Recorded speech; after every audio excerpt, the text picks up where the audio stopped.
Sabi nila, the best way to win a man's heart is to his stomach. Pero masasabi ko lang, na-win ko na yan kahit nung hindi pa ako marunong magluto. Charot!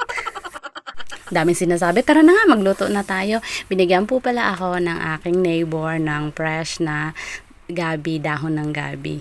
Ngayon, kung masarap po yung tuyong gabi, yung laing, masarap din po ito na fresh.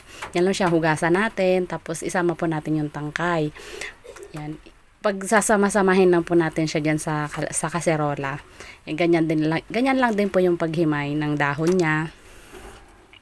Tapos, yung tangkay yun, after na balatan, siya po yung nasa pinakailalim ng kaserola. Yan, lagyan na po natin ang mga ingredients po, may sili, tapos tinapa lang po yung sinahog ko, magic sarap, paminta, yung gata, maging bawang sibuyas, tsaka luya.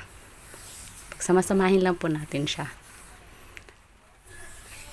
Sarap din po, kahit isang nyug lang po pwede na, kasi hindi naman siya talaga yung pakinyog, kasi hindi po siya yung tuyong dahon.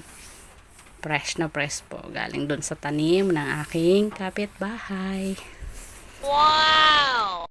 Wala na po tayong ibang gagawin dyan, kundi hayaang kumulo, maluto at umibabaw po yung gata. Yan po. Paborito niya talaga yan, yung ganyang luto. Ang tawag po sa amin yan, palusag na katnga.